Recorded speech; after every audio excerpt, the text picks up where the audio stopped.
what's up? How we doing? What time is it? What day is it? Where are you at? I'm still in Durango, yo. So hold on, I'm gonna get a couple things right here.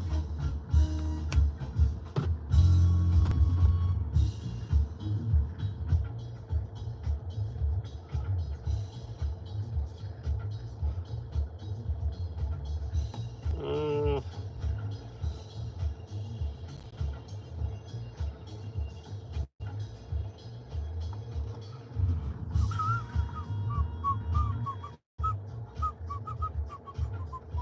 what's up, Derek? How you doing, bro? What's up, Lisa? How you doing?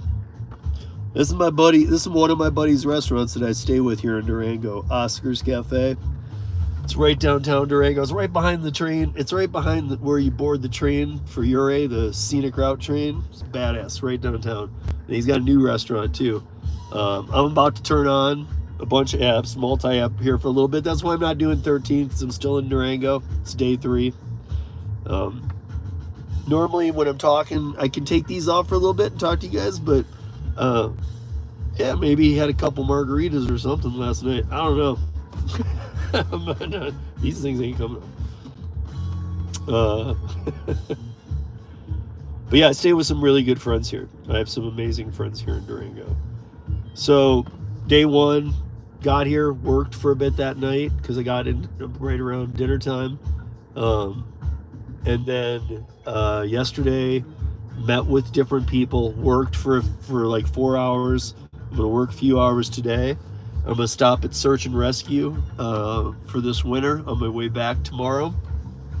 And I learned a lot here. I mean, I'm in a town of 19,000, whatever it was I quoted yesterday. 19,584. Did I just remember that right? I hope. Let's see. I know I still have it up. Let me see. 19,534. Okay. I'm in a town of 19,534. I've never lived in a town this small. I've been here many times. I come here a lot. But I am seeing more volume and better paying offers on food delivery in this town than I do in Denver. And it's not even close. Last night I ended up working. So let me break it apart a little differently. I was going to work about 3 hours. The first 50 minutes, I went downtown Durango, turned on Uber Eats for the first 20 minutes alone, saw nothing. Turned on DoorDash, saw nothing at first. Saw an Uber Eats come through, and it was about 40 minutes in. Hadn't seen any offers. So I take it, it's Applebee's, takes me to a new development area of Durango, different part of town that's being developed. And once I got over there, ping, ping, ping, ping, ping, ping, good paying offers. Everything was good paying. Big tips. I got a $20 cash tip. I know a lot of you guys get them. I haven't had a cash tip in forever. It was crazy. But I think that for the hourly, Friday wasn't as good, but I rolled into town. I dumped my stuff at my buddy's house, and then I kind of went out for a few hours. I wasn't all there. And yesterday, so far, and I'm just getting on them now today, but so far I'm probably making about, and this isn't a joke, you guys know I don't even like to do this. I haven't done any rideshare apps, I haven't done any courier apps, nothing, just food delivery, pulling about $35-40 an hour. Real time, not active time. And I've had Uber Eats and DoorDash on. Uber Eats performs well here too. They're actually, sometimes people say Uber Eats is better, or this is better, or DoorDash is way better. Here, they're actually just about the same. The offers are gonna look about the same.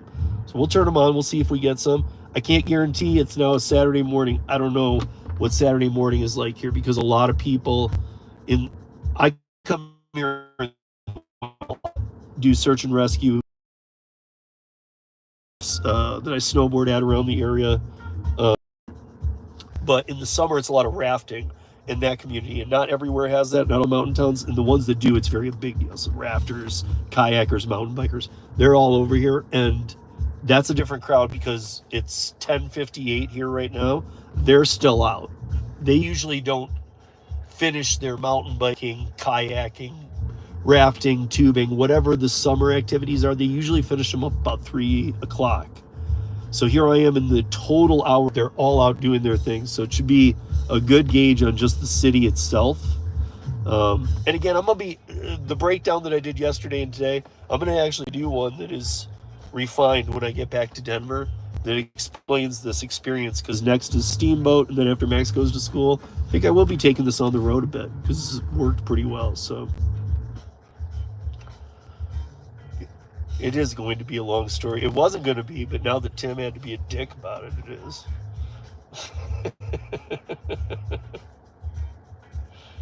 But I met with the mayor pro temp yesterday. I went to the Durango City of Commerce. Totally made some good inroads with people. And like I said, some of my very dearest friends live down here. Yeah, I mean, like, again, I'm giving him mad props. Check this out. This guy has so he's got a new location that they're just getting up and going restaurant. This place has been around forever. They don't use DoorDash, Uber Eats, or any of them. And if you go to this place, they're open for breakfast until about 3 p.m.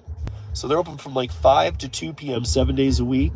There is always, even the last half hour or hour, there is always a 30 to 60 minute waiting list. And they don't use gig apps. He just started asking me about him. He's like, should I be? He's like, we do crazy bit. I'm like, I know. He's like, for the other one, I might look into it. He goes, but for Oscar's, this one in downtown Durango. If you guys are ever in Durango, Colorado, go here, ask for Kelly, and it's a guy, and tell him you know me. I'll totally hook you up. That's my guy. So him and his wife are amazing. So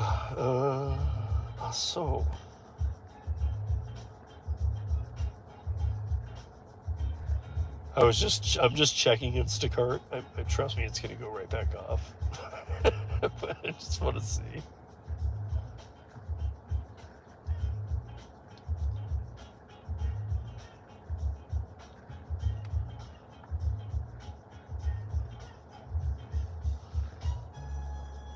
And by the way, I had Uber Rideshare on. I had Uber Rideshare on for the 3 hours I was working last night, not on Friday night, or yesterday evening. And not to say that I was going to do one or not. I just wanted to see what it would come through as. Not one offer came through. Now, Durango, again, 19,000 people, but you got to remember, like, a third of this town is hotels, and it's a destination location. It is not near, I mean, it's 6 hours from the Denver airport. It's 6 hours from the Phoenix airport. I mean, this is a trek, and people make that trek to get here because it's one of the most beautiful places in this country if you've never been.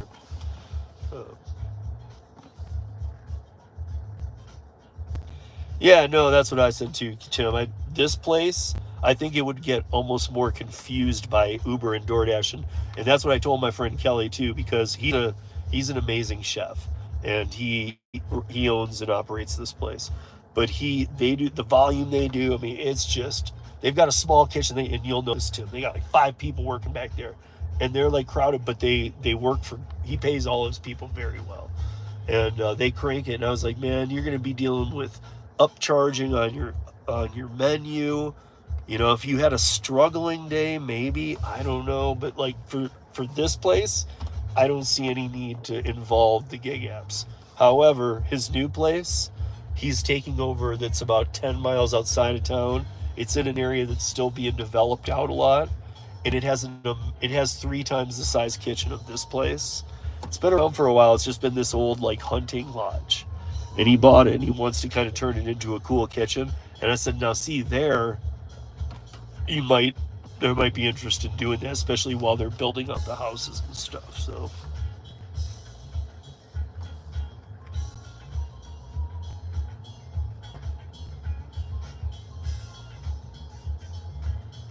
yeah, that's what I was just saying. I think we were just timing it at the different times. Okay, it says the zone's full right now. I have a scheduled dash at 11:30. It's 11:03, so I can turn on in 12 minutes. I'll turn on Uber Eats right now. Because really, like, I had Instacart on, I had Rideshare on, not one ride. And again, in the winter, there'd be to Purgatory or to Telluride or something. I'm in the centrifuge of all of that.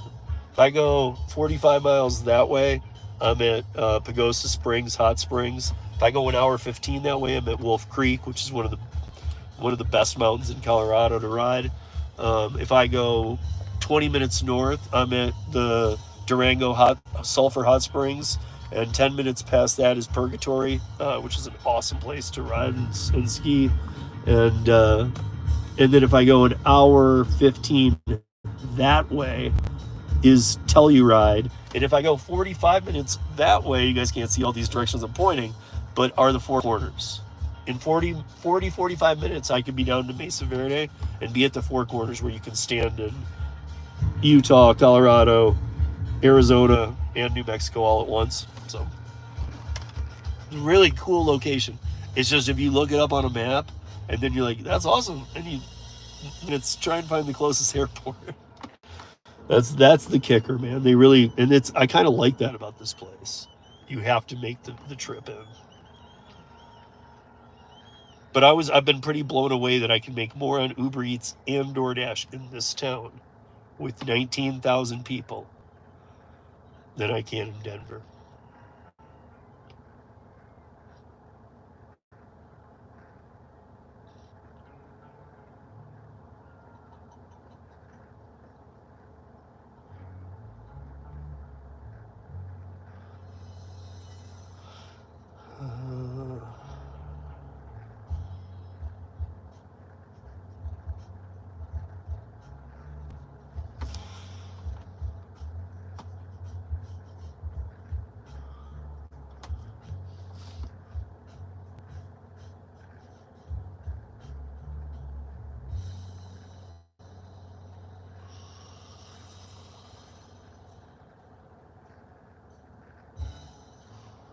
Hell no, you're not gonna see the mountains, Lisa. You want to see the mountains? Come out here and visit. I actually will. Right now, I'm not at like this best spot. I'm just showing you out the car window. Even like, you'll see a couple things, but it's just because of where I am. You're not seeing like the dramaticness of the mountains, but I'm just in a little cove right now. But like, when you get up on one of these tops, you see peaks all the way. I can see all the way to Moab, Utah from here. Moab, Utah is 2 hours from a peak. Like, my buddy who owns the restaurants, him and his wife, they live up at the top of a mountain.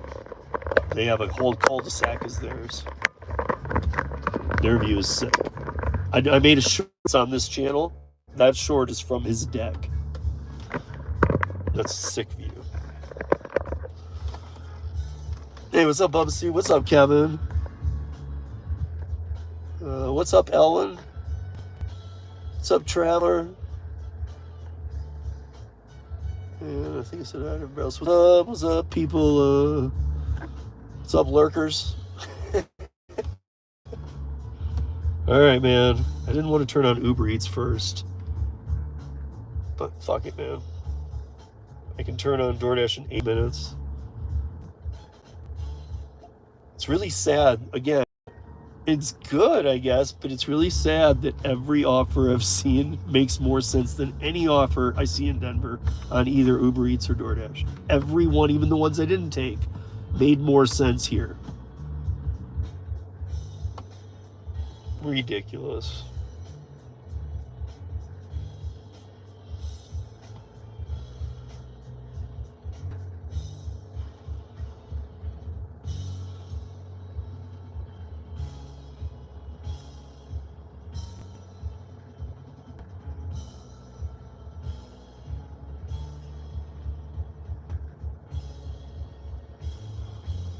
%0 cancellation, 100%, but only a 5% acceptance rate on Uber Eats. You guys tell me, like, what's wrong with an app? I mean, you guys know me in transparency.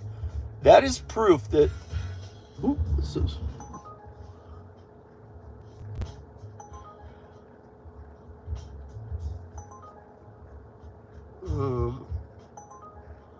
Oh, it's in Alberts. I don't want to do that. How many miles? Oh, 5. Oh.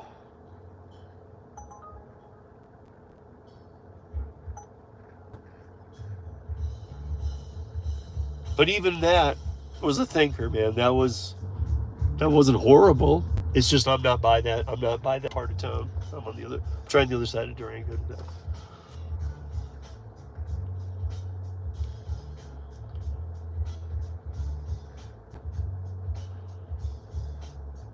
But maybe with the breakfast places, maybe I do need to make my way back down there. Maybe I could drive and show. Well, I don't know if I lose the signal or not. I don't know. We'll wait. I'll turn DoorDash on. We'll see. If I lose the signal, I lose the signal. And it is what it is. But I wonder if you cut the video if I have to drive, if that helps the signal. It might. Okay. When I'm driving, I might kill the video until I'm to the next spot where I can show you guys something cooler. Because once I turn on DoorDash, we'll see. But I'm not in downtown. I'm on the highway leaving town by a bunch of hotels, though. My thought process there was there's a ton of like Hawthorne Suites and things out on this end. So people there might be wanting to order food from going out last night in Durango or whatever to their hotel. But I might be better by, because there's some new restaurants around here too, but I might be better going to the more known restaurants downtown. Anyway.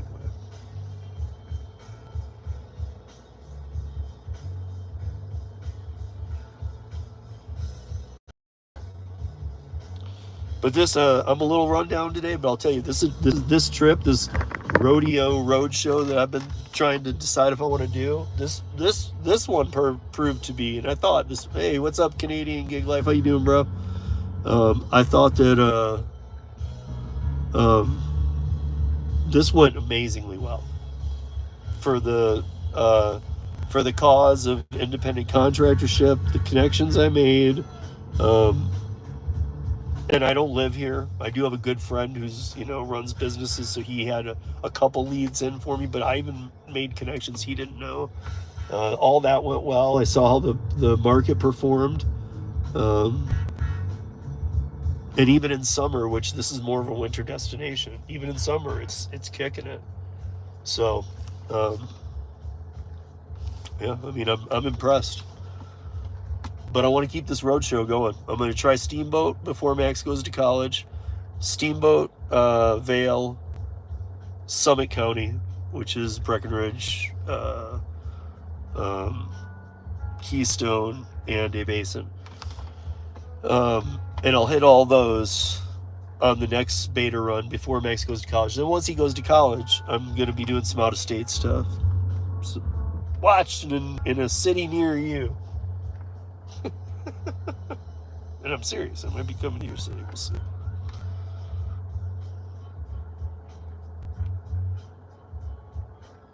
All right, 3 minutes and I can turn on this other one.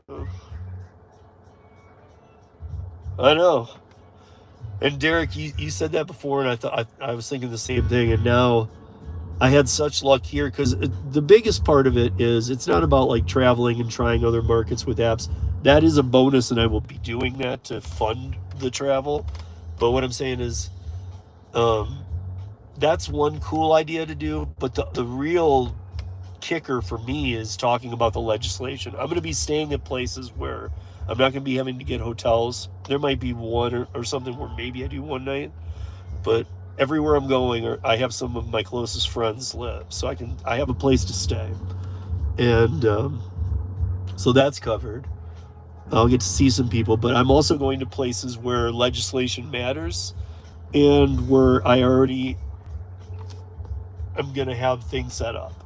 If I can't, even with aides, if I can't even set anything up with a House member or a state senator's aide, then I ain't going to go to that town because that tells me they're just not interested.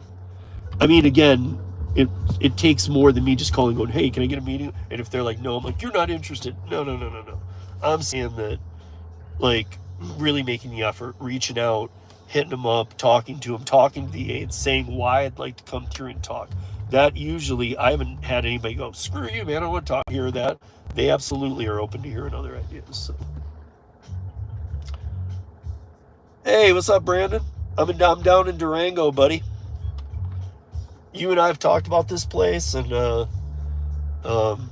but you know I love it down here. But I know that this is somewhere you've wanted to visit.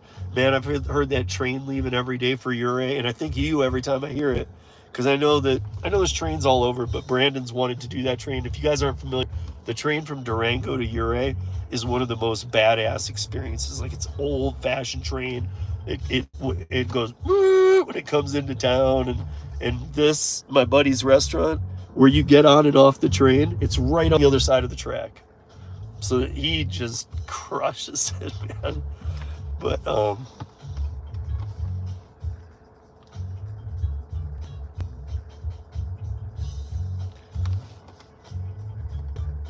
one more minute, I'll turn DoorDash on. The other nice thing about staying here is that, so my friends that I'm staying with, I have other friends up here too. I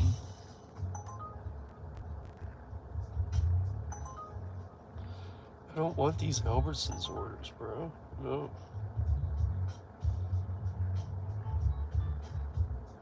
I'll turn that off because I'm gonna just try DoorDash here first.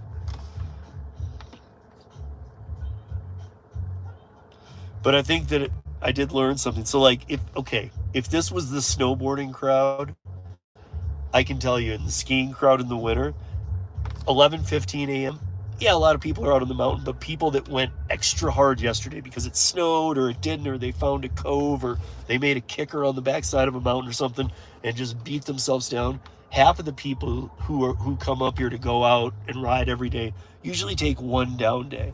So the apps would be exploding right now with orders of hungover people or people who just beat the crap out of their bodies riding yesterday, and I would have a lot of orders. It's the opposite now because it's summer, so everything's done in the day. People are out doing extreme adventure sports, but they're doing it during sunlight and in the rivers, and they get out early. It's a different experience. So I've noticed it's really busy in the mornings here, and it's really busy from 3 on. I mean, maybe you all say that's my market all the time. Denver's not like that. I mean, so, but in the winter, it would be totally different. It would just be busy around the clock and probably not as much early morning stuff. You'd probably be able to roll out at like 10, 11, but it would be busy all the way up till like midnight here.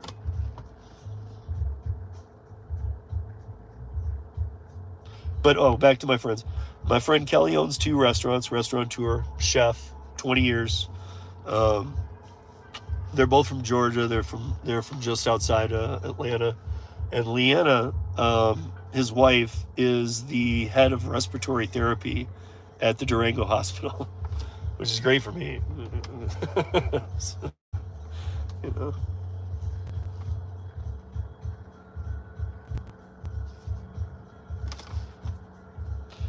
Oh, Brandon, look, man, I've even told you come here and we'll style it out. But you come to Durango, I'll meet you down here and we'll make it awesome, man. I'll take you to this place. This place alone is worth coming here for. No shit.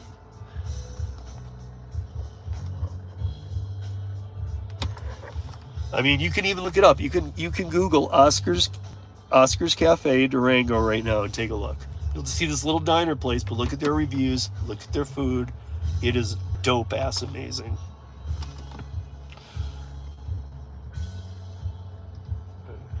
So I can go on DoorDash now. Let's see what happens. Dash. Doesn't show it as busy, but let's see. And I'll leave Uber Eats off for right now. But also, Brandon, they up between Purgatory and Durango. Purgatory's a really good mountain ride. They opened up out of nowhere. This guy had a bunch of land. He found out it was on a sulfur hot spring, and they just opened up this new state-of-the-art hot spring. It's so awesome. It's so awesome. They've got a full bar in there. They got music in the middle. You have your own little pool. They've got like 16 pools going up the mountain.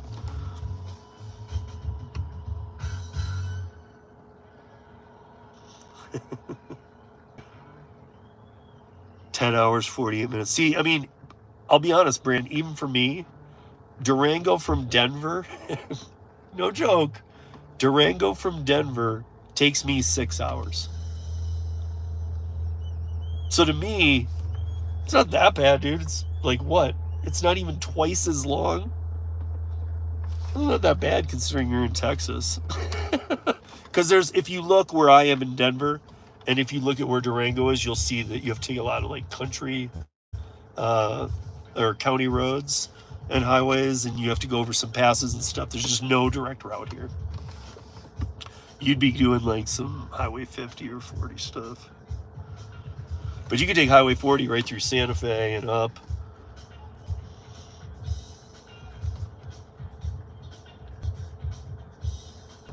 Said hi? Who said hi? Hey Rick, what's up?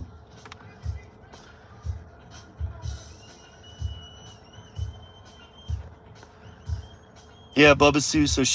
So that's what I was saying is that tomorrow on my way out, Pagosa Springs up there, I'm actually looking into their search and rescue for this winter instead of Gilpin County this year. And last year I was kind of off, so I'm looking to try and figure out how to, like, which one to get back into. I'm actually thinking about coming down here and spending a few months. You know, when Max goes to college, we've been in our house, Max and I, for 12 years. When Max goes to college, we are moving out of the house we've been in for 12 years. He's going up to Fort Collins, so I'm kind of in this, like, everybody's like, where are you moving? I'm like, oh. Like, we're getting a pod. It's going to be brought out to our house. We're going to fill that pod over the next few weeks.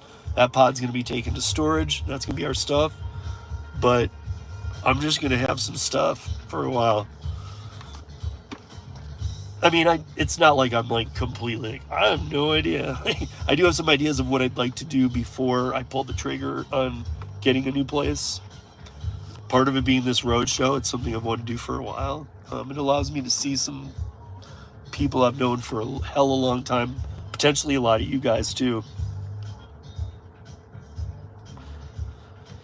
Gig-wise, do me a favor, man. Look down in the southwest. Look in the Durango vicinity for like 30 miles. Get on, what is it, Zillow or something? And you take a look for land. Tell me what you find. My point there is that it ain't cheap, bro. The Durango's very expensive. But it's no more expensive than Denver. And I can say this, you guys, I am 100,000 times happier when I'm here.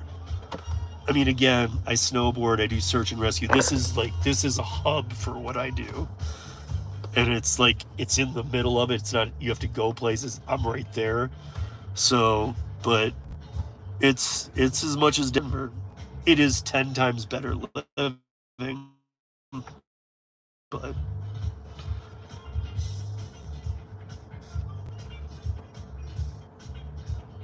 what did Grandpa say? One shack on a regular lot is over 100K. I don't even know where you're finding that. I mean, maybe, but like the way things work here in Durango is, like I said, it's just under 20,000, right? Almost 20,000 people, but that's a small area. The way it works is you move here for a while. Like my friends Kelly and Leanna, they said if I moved to Durango, I could stay at their house. I mean, he said, you know, he goes, what, like 6 months? I hadn't even asked, and he's like, you could stay. They have a huge house, 5 bedrooms. It's just the two of them. Huge house up on a hill, and he said you could stay here for free for 6 months. I wouldn't do that. I would help him out, but I mean, like, so the way you do things in Durango is you come here, you stay with friends. It's really the only way to make it work. And you kind of get in the know, and somebody will turn you on to a rental property or something for sale that is just like, it's like a unicorn. It's like, where the hell did this come from? Because no matter how much you look in a paper and whatnot, you're not going to find these. But there are like availabilities, or let's say somebody owns a duplex. I know somebody up here, Jen, who owns a duplex.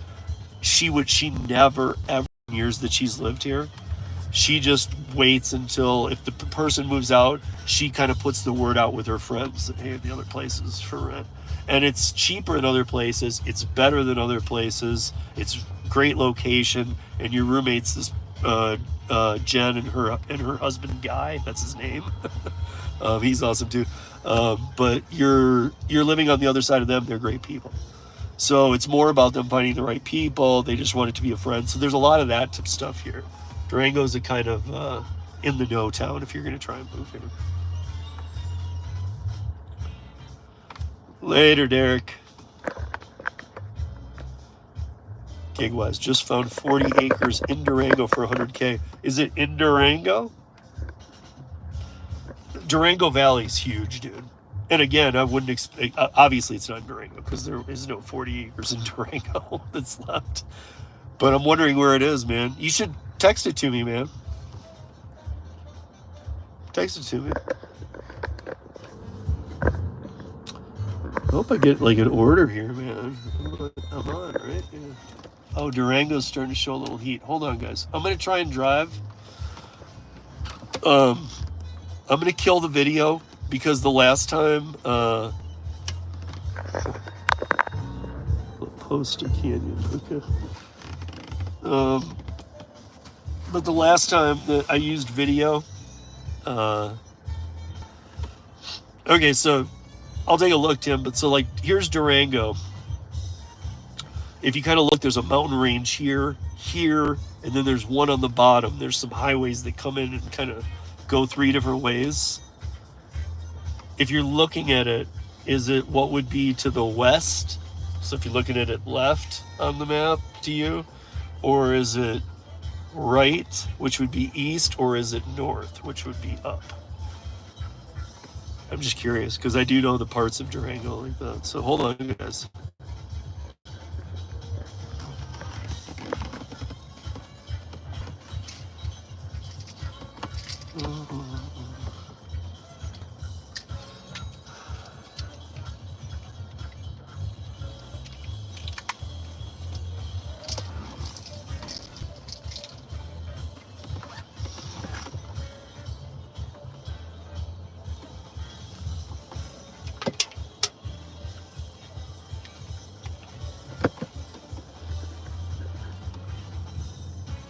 All right, here's what I'll do.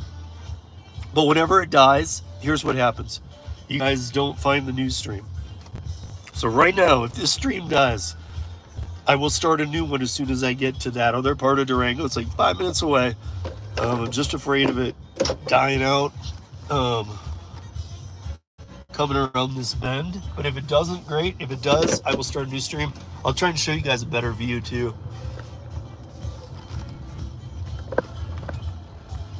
I still have DoorDash on? Okay.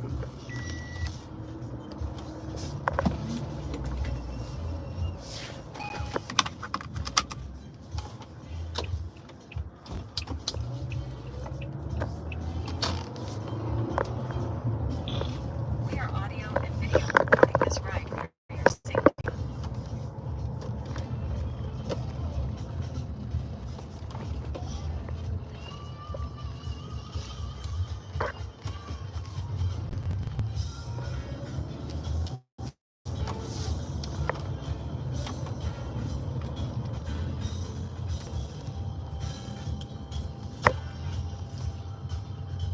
Okay, we still got it. We still got it.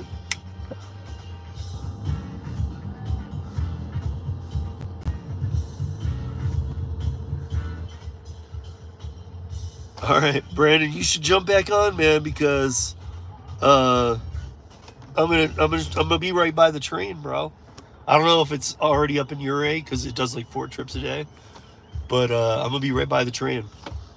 I'll be downtown, so I'll be down there in like 5 minutes. Town ain't that big. It's another thing I love about it, man. The town ain't that big. And I was thinking with DoorDash and Uber and all that stuff, I'd be running up the mountains like where my buddy lives and stuff, and that would be a lot of mountain miles. But no, it's all these people who live off on the sides or who are here for the summers. I will get back to the chat as soon as I get to where I'm going. Hopefully the stream stays. We're gonna make it, guys. We're gonna make it.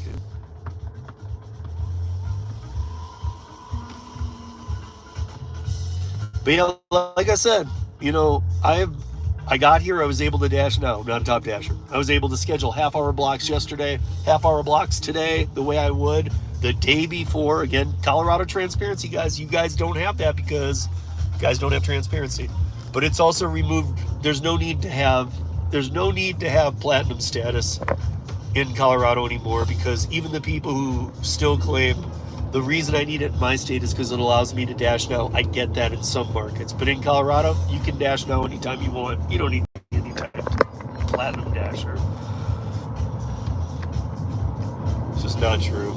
And if I, this never happened before, but if I were to turn on DoorDash and I can't dash at that minute, I can literally close it. I'm not kidding, and reopen it in the same minute, and it's able to dash. I mean, 9 out of 10 times. But 95 out of 100 times I open it, I can just dash now. I can always schedule for the next day. Colorado transparency law opened it up, so they just said, screw it, let everybody on if they want. And they're back to, none of the statuses matter. It's how it should be. Closest vehicle to the customer or the restaurant pickup location gets the gig. End of story. And that's how the gig economy started, and that's how it should be. The tiers are just exercising control that is illegal for them, or control they don't have, which is illegal for them to exercise unless they reclassify the workers. I don't want them to do that, but that's the fight I'm in right now. In a few different states with some of the people you've been hearing me talk to for the years, but especially lately, if you've heard a little different tone, it's because I'm putting it to the flames now. Like, that's fine. Even the bigger apps, when I get a chance to even get some words in with them, because I'm in there with some other people who know people, what I'm getting in there is, that's fine. Hey, listen, I've been saying transparency and have no metric. All we're asking for, that's what an independent contractor is defined by law in every state as. Make that happen. And I'm not using the term or else yet, but pretty much, without saying it, I am saying it. Or else, I'm going to make sure you have to reclassify drivers in every state. That Prop 22 shit ain't flying anymore. And I mean, what? We're talking 9 states now. 9 states. Our Zoom meetings sometimes don't have room. So, you know what? There's state aides, there's Senate aides, there's House of Rep aides, the People's House, Commonwealth. We have aides to represent some of the highest ranking state officials who are the ones who are going to make the decisions. And that took a long time to get there. And now they're all listening too. So now the gig apps are kind of on their heels, not from just us, but because they've felt this pressure coming for a while anyway. And that, they've lied just one too many times to the government. And it's like, hey, we can avoid regulation if you just live up to this thing you're saying. Oh, we're going to Scouts Honor, we'll live up to it. And then they don't, and then the state gets pissed. They give them some free rides to voting and seniors rides on Uber to medical visits. And they're like, does that make up for it? And that, for years, that kind of crap has worked, but it's not working anymore. And then we have a voice that is monstrous. And for those that didn't see Kim Cavan testify, I'll pop that link in when I get stopped here, because Kim Cavan crushed it in D.C. on the U.S. Senate floor in a workforce hearing. Bernie Sanders was there. Kevin Kiley was there. If you guys go to my community post, you'll see a picture of Kim with Senator Bill Cassidy from Louisiana, who is making sure that him, Rand Paul, and Tim Scott are the ones saying that, or that pushed the bill through, that's trying to make sure we are solidified independent contractors, meaning the gig apps will have to live up to all their parts of that. And there's a picture in my community post of her with Louisiana State Senator Bill Cassidy, who spearheaded the bill from just 2 days ago when she was up in D.C. testifying. I'm hanging with the right crowd. We're making noise. It's being heard. Gig apps know it. And because I know everybody's kind of gotten so fatigued with all this, like, dude, what good will it do? I'm telling you, for years, I've had those moments too. We kept keeping on and whatnot. Now we're seeing how many more people are going, wait a minute. We're talking about a lot more working individuals. We're talking about a lot more information. We're talking about a lot more money being moved around. And I don't know if I got a new stat just the other day. I don't know if I've ever shared this with you guys. This is a stat I learned that I really like. Over 90%, okay, over 90% of freelancers, independent contractors, and self-employed in the United States pay their taxes quarterly or at least yearly and aren't late. Over 90% of the 76 million working United States people working out of a total 87 million total, 76 million, 40% plus are independent contractors, freelancers, self-employed. They 90% plus pay their taxes in a quarterly manner or yearly on time though too. 70% of Americans pay their taxes, period. So, you know what, world that keeps fighting about this independent contractor thing, why don't you quit fighting stupid shit? If you got a bunch of people who pay their taxes and just want to decide how, where, and when they earn, back off. Because last I knew, even the settlers came to this country to move away from what the hell the European nations and things were doing in other places. Because, as Kim Cavan always says, you got a right to hang out a shingle and go into work for yourself since the first day this country was born. Fact. I'll show you guys a little bit of downtown Durango. It's probably going to be very quiet right now.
That's my little Durango moment tour. I know. I'm gonna go like right over by these restaurants that do breakfast. I thought I was at them. I do know this town very well, but you know, every once in a while I surprise myself like, wait, that's not what it's supposed to be.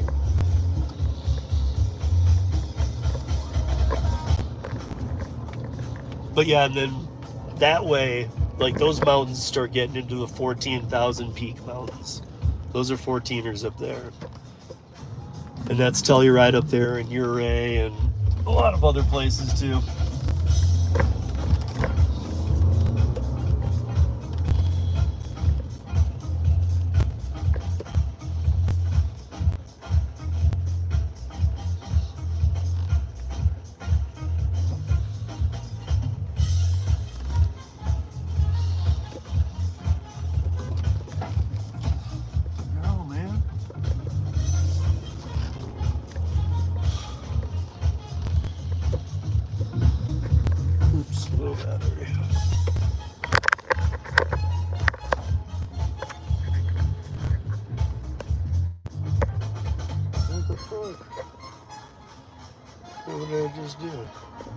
You gonna honk at me and then be an asshole? Fuck you, man.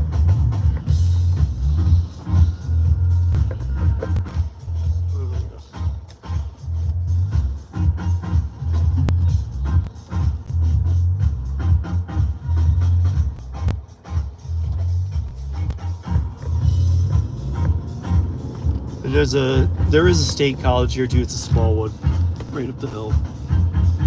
Fort Lewis College, I believe.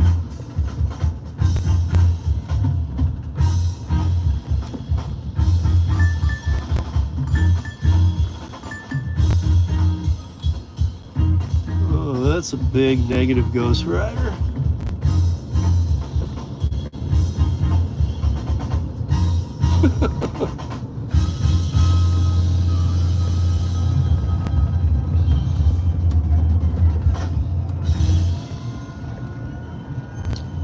Yeah, it is a cool town, dude.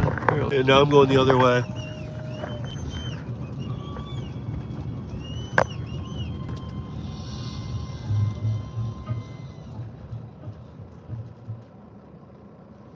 It's a cool demographic of people. Like I said, it's 19,854 or whatever the hell it is, 584. So, it's the smallest town I would have ever lived in for sure. But it doesn't feel like it, I'll say that. It feels cool, small town, but it doesn't feel quite that small.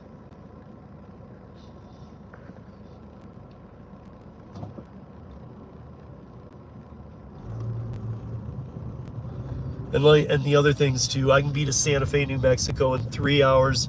I can be to Las Vegas in 7 hours. From here, I can be to Moab, Utah in 2 hours. I can be to Zion in 3.5 hours. I can be to Flagstaff in 3 hours. Phoenix in 4.5 hours. Denver in 6 hours. So, I mean, like, this is a hell of a location to base out of for sure. I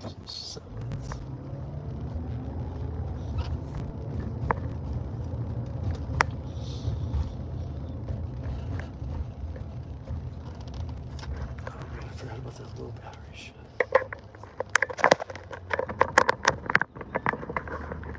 Hey, what's up, Eric? I'm gonna stop here in a minute. Hey, Vanessa, how you doing? Rick, I'm surprised you never came. Rick, did you never come through here? Did you? Because Rick, if you guys don't know, Rick spent some time here in Colorado, and actually he spent it on the western slope more than on Denver. I got to meet Rick in Denver, but he spent it more on the western slope north, though. I don't like the northern part as much, no offense. I'm just not a big fan of where it turns into the desert. If I want the desert, I'll go to Utah. I like it down here where it's like the San Juans and Sangre de Cristo, Blood of Christ Mountains, and all that stuff. Because these are pretty dramatic. We did see last night. We saw a black bear and the neighbor up the road from. We saw it in the backyard of my friend's house. It happens a lot, so it's not a big deal. And then the neighbors 2 days ago, they have a neighbor that recently moved in. They had a neighbor that recently moved in, and they have a kid, and there's not a lot of kids up on that mountain where they live, and the kid was out playing in the neighborhood riding his bike and saw a mountain lion. I'm like, man, I think this was a city kid too. He came from, I don't know, Nashville or something. They just moved out here. Can you imagine moving from Nashville, riding your bike up in the mountains, there's a mountain lion? I mean, hopefully he doesn't know how dangerous they really are, because that thing will rip your face right off.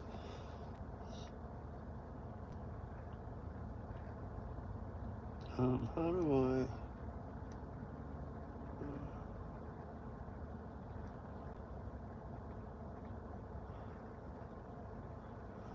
I... Okay, I'm gonna go around this corner, and I'll say hi to you guys. We'll see where are we at, 50 minutes or something? Yeah. Okay, I'll go like another 10 minutes. I'll come around the corner, say hi to you guys. And if anything crazy happens, otherwise, it's Saturday morning. It's 11. Remember, if you're on the East Coast, I'm in mountain time. It's 11:44. It's not even lunch yet. And like if I stop and show you guys the rivers, it's not just rafting. It's that kind of rafting where as the day starts out, you're like in marathon crowds. It's like raft, and they're like the big 15-seaters and stuff. Then they start breaking different ways down the canyons. But like out of town here, it's I guess I compare it to like gridlock traffic. You're on a huge river, and there's like gridlock traffic trying to get your raft to whichever route you're taking that day. It's kind of funny. And everybody has fun. They all jump off the raft. There's little sand islands. People stop and drink on the sand islands. Pretty cool place, actually.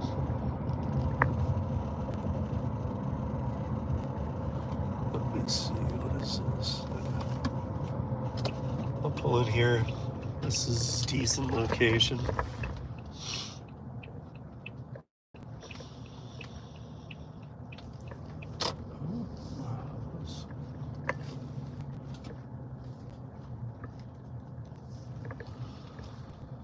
All right.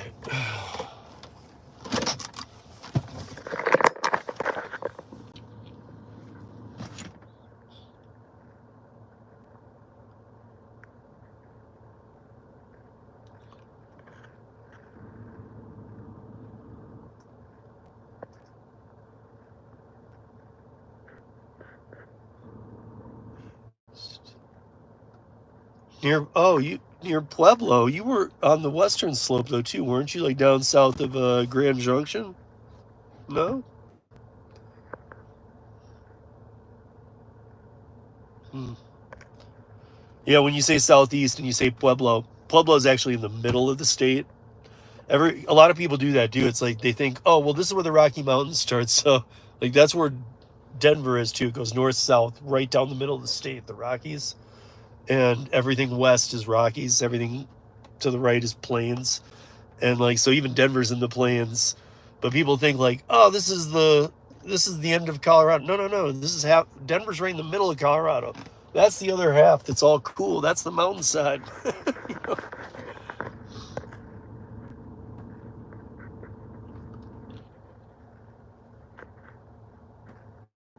If there's no tier system, then how are orders distributed? Exactly how they should be. What do you mean?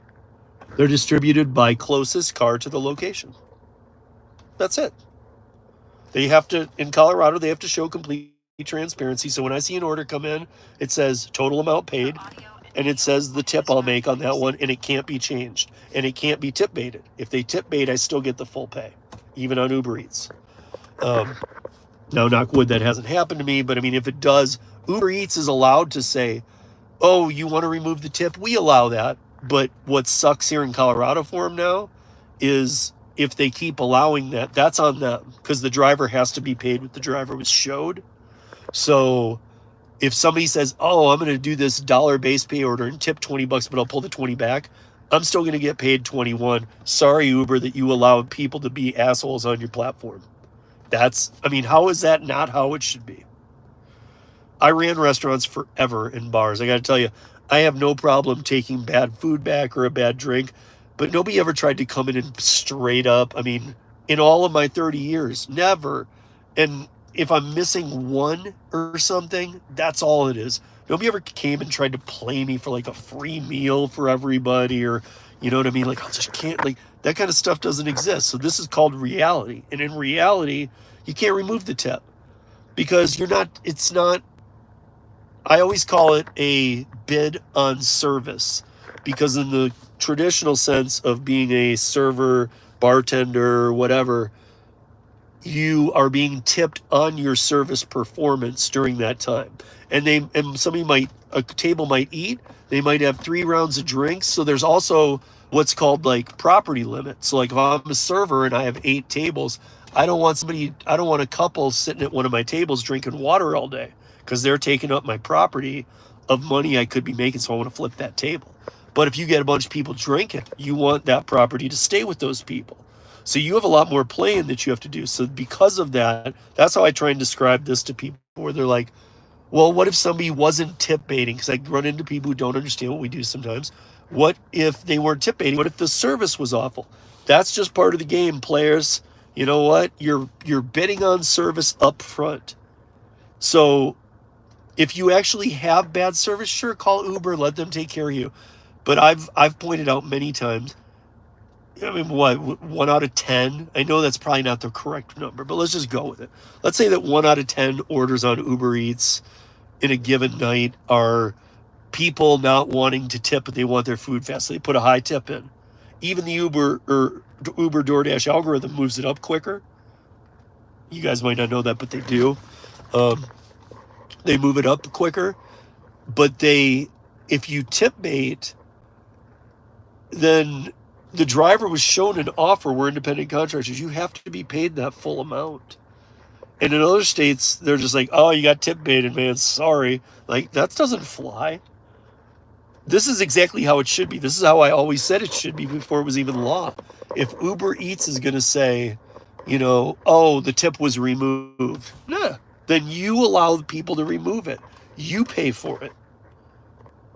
Because you have to pay me what you show me. If you don't pay me what you show me, you're breaking all the independent contractor rules. And we keep pointing them out. So they're coming around. Look at Colorado. Like I said, look here. Look at Colorado. We are not taking the crap anymore. And we've said, no, it has to match. And so therefore, tip baiting has ended. Tiers have ended. I mean, they still try and make it seem like to the newbies that the tiers matter, but they don't matter. I mean, it's just like the same as when you first logged on, whenever you started, and you thought, oh my God, all these metrics, all this stuff, it matters. It doesn't matter. I was around when Rideshare hit my mark. When Rideshare first started in this state, I was bartending, and I started doing Rideshare when it paid really well. It was a very simple system. Closest vehicle to the request gets the offer. Even when food delivery came around, but was doing horribly before the pandemic, closest vehicle to the restaurant gets the order. That's how it should be. People know fishing holes. Veterans know how to do the work better than a newbie. The newbies have always just been what they love because they can scam them and make them think, oh, well, see, these ratings, they matter. We could fire you. You can't fire me. You cannot fire me. So that's where the problem comes in.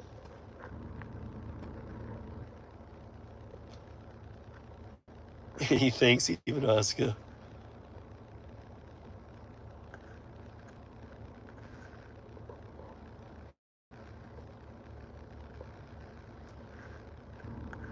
Yeah.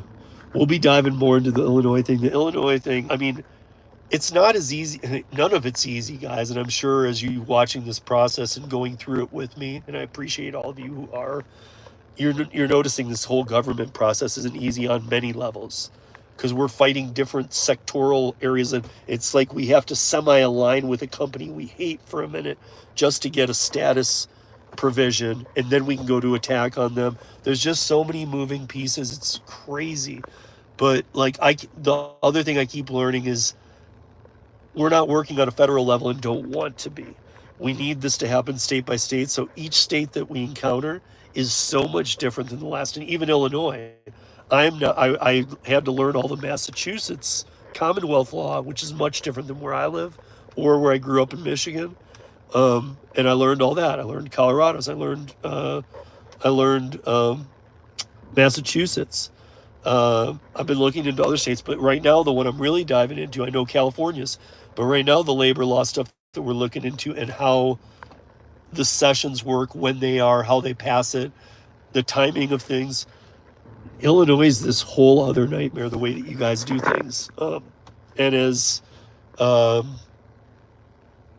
John Lopez pointed out, who lives in Chicago as well, expert at all this stuff, he's like, the way this all happens is because of when the next session is, this is a problem because that could take place after the change of politics, your politicians in certain districts. So if somebody in a district is super hard fighting for something and they've even got it to the point where we're going to kick this across the gate, that person could be replaced before the vote. What they usually like to do in a state is have that that elected official that you've got on board to kick the can down the road and have it be a law, and make sure that if the new incoming person was against it, it would be very public that they're removing something that the prior person worked for.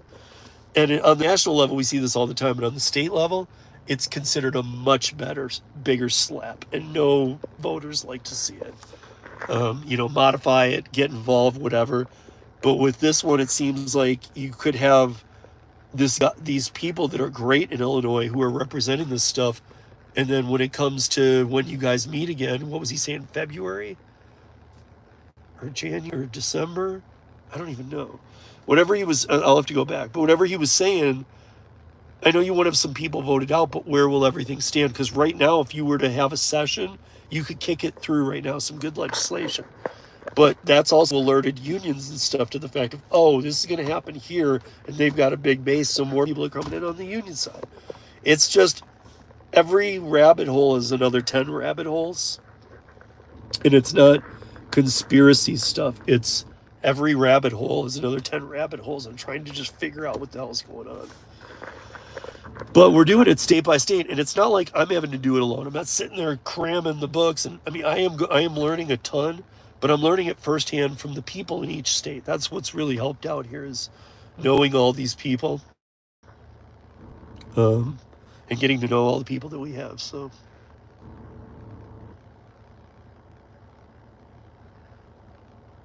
Oh, even ask you not feeling good, huh? Feel better.